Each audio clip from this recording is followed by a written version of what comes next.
بسم اللہ الرحمن الرحیم۔ السلام علیکم۔ اللہ کا لاکھ شکر ہے کہ رمضان خیریت سے گزرنے والا ہے۔ مبارک ہو ان لوگوں کو جنہوں نے روزے رکھے اور دوسرے اعمال سے بھی بھرپور فائدہ اٹھایا، اور افسوس ہے ان لوگوں پر جو اس بابرکت مہینے سے بھی فائدہ نہیں اٹھا سکے۔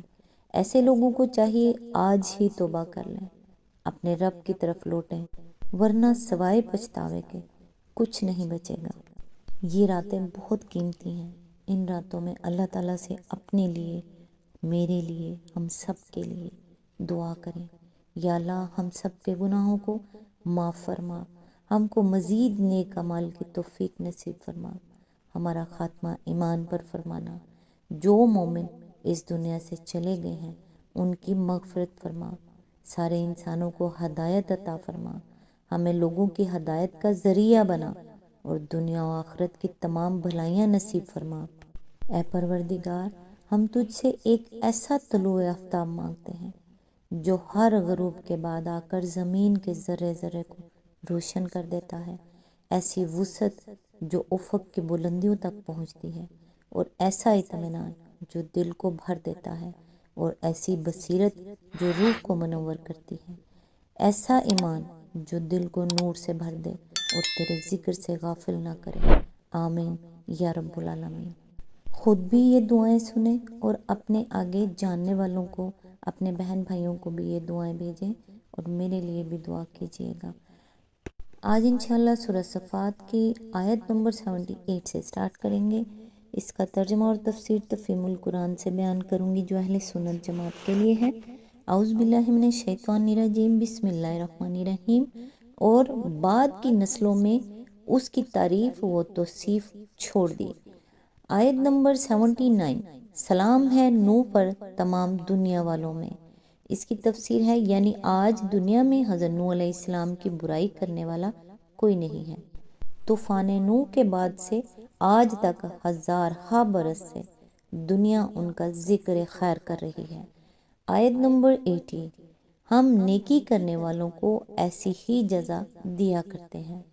آیت نمبر 81، در حقیقت وہ ہمارے مومن بندوں میں سے تھا۔ آیت نمبر 82، پھر دوسرے گروہ کو ہم نے غرق کر دیا۔ آیت نمبر 83، اور نوح ہی کے طریقے پر چلنے والا ابراہیم تھا۔ آیت نمبر 84، جب وہ اپنے رب کے حضور قلب سلیم لے کر آیا۔ اس کی تفسیر ہے، رب کے حضور آنے سے مراد اس کی طرف رجوع کرنا اور سب سے منہ موڑ کر اسی کا رخ کرنا ہے، اور قلب سلیم کے معنی صحیح سلامت دل کے ہیں، یعنی ایسا دل جو تمام اعتقادی اور اخلاقی خرابیوں سے پاک ہو، جس میں کفر و شرک اور شکوک و شبہات کا شائبہ تک نہ ہو، جس میں نافرمانی اور سرکشی کا کوئی جذبہ نہ پایا جاتا ہو، جس میں کوئی ایچ پیچ اور الجھاؤ نہ ہو، جو ہر قسم کے برے میلانات اور ناپاک خواہشات سے بالکل صاف ہو، جس کے اندر کسی کے لیے بغض و حسد یا بدخواہی نہ پائی جاتی ہو، جس کی نیت میں کوئی کھوٹ نہ ہو۔ حضرت ابراہیم علیہ السلام کی اس قصے کے مزید تفصیلات کے لیے ملاحظہ و تفہیم القرآن جلد 1 صفحہ نمبر 552 to 560، جلد 3 صفحہ نمبر 69، 70، 163، 170، 499 to 506، 686 to 694۔ آیت نمبر 85، جب اس نے اپنے باپ اور اپنی قوم سے کہا، یہ کیا چیزیں ہیں جن کے تم عبادت کر رہے ہو؟ آیت نمبر 86، کیا اللہ کو چھوڑ کر جھوٹ گھڑے ہوئے معبود چاہتے ہو؟ آیت نمبر 87، آخر اللہ رب العالمین کے بارے میں تمہارا کیا گمان ہے؟ اس کی تفسیر ہے، یعنی اللہ تعالیٰ کو آخر تم نے کیا سمجھ رکھا ہے؟ کیا تمہارا خیال یہ ہے کہ یہ لکڑی پتھر کے معبود اس کے ہم جنس ہو سکتے ہیں، یا اس کی صفات اور اس کے اختیارات میں شریک ہو سکتے ہیں؟ اور کیا تم اس غلط فہمی میں مبتلا ہو کہ اس کے ساتھ اتنی بڑی گستاخی کر کے تم اس کی پکڑ سے بچے رہ جاؤ گے؟ آیت نمبر 88، پھر اس نے تاروں پر ایک نگاہ ڈالی۔ اس کی تفسیر ہے، اب ایک خاص واقعے کا ذکر کیا جا رہا ہے جس کی تفصیلات سورہ انبیاء آیت نمبر 51 to 73 اور سورہ عنکبوت آیت نمبر 16 to 27 میں گزر چکی ہیں۔ اسی آیت کے ضمن میں آگے چل کر بتایا، ابن ابی حاتم نے مشہور تابعی مفسر قتادہ کا یہ قول نقل کیا ہے کہ اہل عرب نظر فی النجوم، یعنی اس نے تاروں پر نگاہ ڈالی کے الفاظ محاورے کے طور پر اس معنی میں بولا کرتے ہیں کہ اس شخص نے غور کیا یا وہ شخص سوچنے لگا۔ علامہ ابن کثیر نے اسی قول کو ترجیح دی ہے، اور ویسے بھی یہ بات اکثر مشاہدے میں آتی ہے کہ جب کسی شخص کے سامنے کوئی غور طلب معاملہ آتا ہے تو وہ آسمان کی طرف یا اوپر کی جانب کچھ دیر دیکھتا رہتا ہے، پھر سوچ کر جواب دیتا ہے۔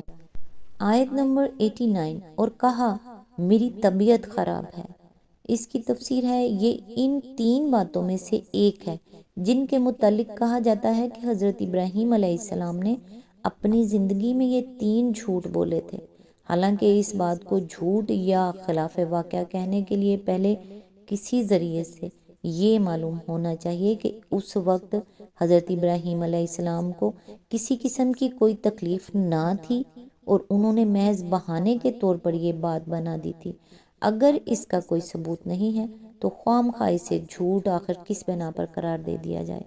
اس مسئلے پر تفصیلی بحث ہم تفہیم القرآن جلد 3 صفحہ نمبر 167 to 168 میں کر چکے ہیں، اور مزید بحث رسائل و مسائل جلد 2 صفحہ نمبر 35 to 39 میں کی گئی ہے۔ آیت نمبر 90، چنانچہ وہ لوگ اسے چھوڑ کر چلے گئے۔ اس کی تفسیر ہے، یہ فقرہ خود بخود یہ ظاہر کر رہا ہے کہ صورت معاملہ دراصل کیا تھی۔ معلوم ہوتا ہے کہ قوم کے لوگ اپنے کسی میلے میں جا رہے ہوں گے۔ حضرت ابراہیم علیہ السلام کے خاندان والوں نے ان سے بھی ساتھ چلنے کو کہا ہوگا۔ انہوں نے یہ کہہ کر معذرت کر دی ہوگی کہ میری طبیعت خراب ہے، میں نہیں چل سکتا۔ اب اگر یہ بات بالکل ہی خلاف واقعہ ہوتی تو ضرور گھر کے لوگ ان سے کہتے کہ اچھے خاصے بھلے چنگے ہو، بلا وجہ بہانہ بنا رہے ہو، لیکن جب وہ عذر کو قبول کر کے انہیں پیچھے چھوڑ گئے تو اس سے خود ہی یہ بات ظاہر ہوتی ہے کہ ضرور اس وقت حضرت ابراہیم علیہ السلام کو کوئی نزلہ، زکام، کھانسی یا کوئی اور ایسی ہی نمایاں تکلیف ہوگی جس کی وجہ سے گھر والے انہیں چھوڑ جانے پر راضی ہو گئے۔ آیت نمبر 91، ان کے پیچھے وہ چپکے سے ان کے معبودوں کے مندر میں گھس گیا اور بولا، آپ لوگ کھاتے کیوں نہیں ہیں؟ اس کی تفسیر ہے، اس سے صاف معلوم ہوتا ہے کہ مندر میں بتوں کے سامنے طرح طرح کی کھانے کی چیزیں رکھی ہوئی ہوں گی۔ آیت نمبر 92، کیا ہو گیا، آپ لوگ بولتے بھی نہیں؟ آیت نمبر 93، اس کے بعد وہ ان پر پل پڑا اور سیدھے ہاتھ سے خوب ضربیں لگائیں۔ آیت نمبر 94، واپس آ کر وہ لوگ بھاگے بھاگے اس کے پاس آئے۔ اس کی تفسیر ہے، یہاں قصہ مختصر کر کے بیان کیا گیا ہے۔ سورہ انبیاء میں اس کی جو تفصیل دی گئی ہے وہ یہ ہے کہ جب انہوں نے آ کر اپنے مندر میں دیکھا کہ سارے بت ٹوٹے پڑے ہیں تو پوچھ گچھ شروع ہو گئی۔ کچھ لوگوں نے بتایا کہ ابراہیم نامی ایک نوجوان بت پرستی کے خلاف ایسی باتیں کرتا رہا ہے۔ اس پر مجمع نے کہا کہ پکڑ لاؤ اسے۔ چنانچہ ایک گروہ دوڑتا ہوا ان کے پاس پہنچا اور انہیں مجمع کے سامنے لے آیا۔ آیت نمبر 95، اس نے کہا، کیا تم اپنی ہی تراشی ہوئی چیزوں کو پوجتے ہو؟ آیت نمبر 96، حالانکہ اللہ ہی نے تم کو بھی پیدا کیا ہے اور ان چیزوں کو بھی جنہیں تم بناتے ہو۔ آیت نمبر 97، انہوں نے آپس میں کہا، اس کے لیے ایک الاؤ تیار کرو اور اسے دہکتی ہوئی آگ کے ڈھیر میں پھینک دو۔ آیت نمبر 98، انہوں نے اس کے خلاف ایک کارروائی کرنی چاہی تھی مگر ہم نے انہی کو نیچا دکھا دیا۔ اس کی تفسیر ہے، سورہ انبیاء آیت نمبر 69 میں الفاظ یہ ہیں، قُلْنَا يَا نَارُ كُونِي بَرْدًا وَسَلَامًا عَلَىٰ ابراہیم۔ آیت نمبر 69، یعنی ہم نے کہا، اے آگ ٹھنڈی ہو جا اور سلامتی بن جا ابراہیم کے لیے۔ اور سورہ عنکبوت آیت نمبر 24 میں ارشاد ہوا فَأَنْجَاهُ اللَّهُ مِنَ النَّارِ، یعنی پھر اللہ نے اس کو آگ سے بچا لیا۔ اس سے یہ ثابت ہوتا ہے کہ ان لوگوں نے حضرت ابراہیم علیہ السلام کو آگ میں پھینک دیا تھا اور پھر اللہ تعالیٰ نے انہیں اس سے بسلامت نکال دیا۔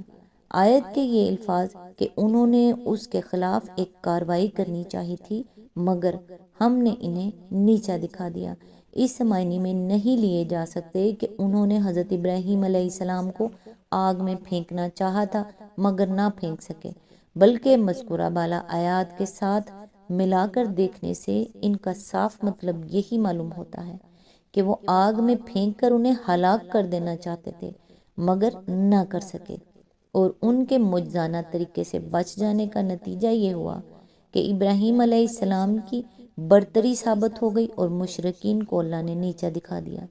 اس واقعے کو بیان کرنے سے اصل مقصود قریش کے لوگوں کو اس بات پر متنبہ کرنا ہے کہ جن ابراہیم علیہ السلام کے اولاد ہونے پر تم فخر کرتے ہو ان کا طریقہ وہ نہ تھا جو تم نے اختیار کر رکھا ہے، بلکہ وہ تھا جسے محمد صلی اللہ علیہ وآلہ وسلم پیش کر رہے ہیں۔ اب اگر تم ان کو نیچا دکھانے کے لیے وہ چالیں چلو گے جو حضرت ابراہیم علیہ السلام کی قوم نے ان کے ساتھ چلی تھیں تو آخر کار نیچا تم ہی دیکھو گے۔ محمد صلی اللہ علیہ وآلہ وسلم کو نیچا تم نہیں دکھا سکتے۔ آج تک کے لیے بس اتنا ہی، نیکسٹ انشاءاللہ آیت نمبر 99 سے سٹارٹ کریں گے۔ تب تک کے لیے دعاؤں میں یاد رکھیے گا۔ اللہ حافظ۔